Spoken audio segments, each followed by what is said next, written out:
Hello everyone, I am Thomas Verhelst from the PSI lab at the KU Leuven in Belgium, and I will present to you this paper called BlockCopy, which is a method for high-resolution video processing with Block-Sparse feature propagation and online policies. The motivation behind this work is that typical video has a lot of redundancies. Many regions barely change between frames.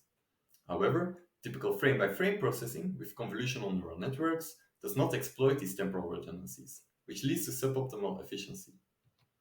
In order to save computations, we introduce block-sparse processing. The first frame is executed completely, as indicated in yellow here. In the next frames, only selected regions are executed. Features in the other regions are simply preserved, which saves computations.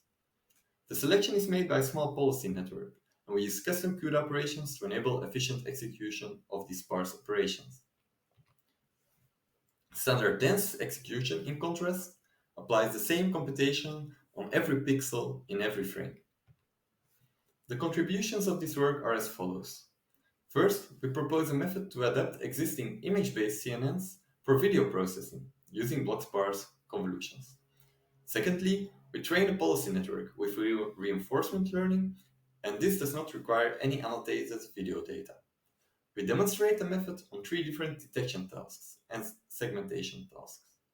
We show that this improves the execution time and therefore achieves a better accuracy-speed trade-off compared to other methods. The custom CUDA code is available on GitHub. So let's have a high-level look at the method. When processing a video, we get a frame and apply a convolutional neural network to get an output. Our method adds a lightweight policy network that decides which regions to execute. And then the network is executed with block-sparse convolutions. The policy needs to be trained, and for this we use reinforcement learning. The reward is based on information gain, which estimates the impact of a block on the output.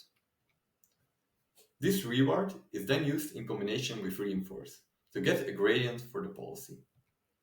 For the next frame, we follow the same procedure. The lightweight policy decides which regions to execute.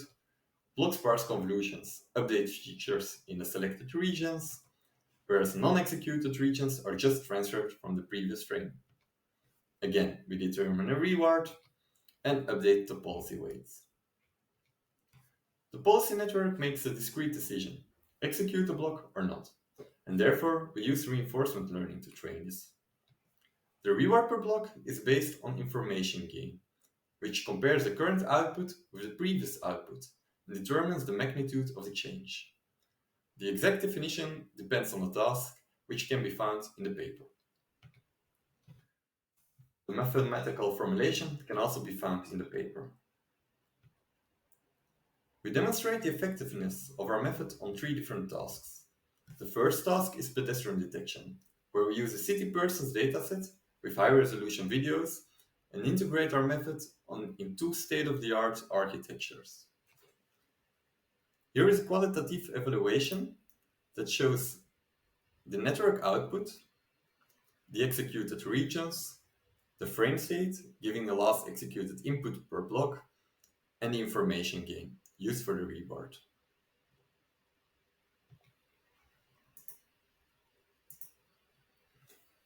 The accuracy metric for this task is miss rate, and lower is better.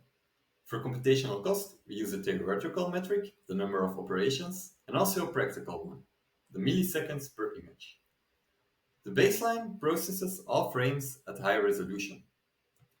A way to reduce the computational cost is to process frames at a lower resolution, but this leads to an accuracy hit. One could also subsample the video frames. Our method achieves a better accuracy at a lower computational cost compared to those baselines, here with different thresholds determining the amount of blocks executed. The same conclusions can be made for the inference speed. Compared to other state-of-the-art in pedestrian detection, we also achieve a good accuracy at low inference speeds. Results for instance segmentation and semantic segmentation can be found in the paper.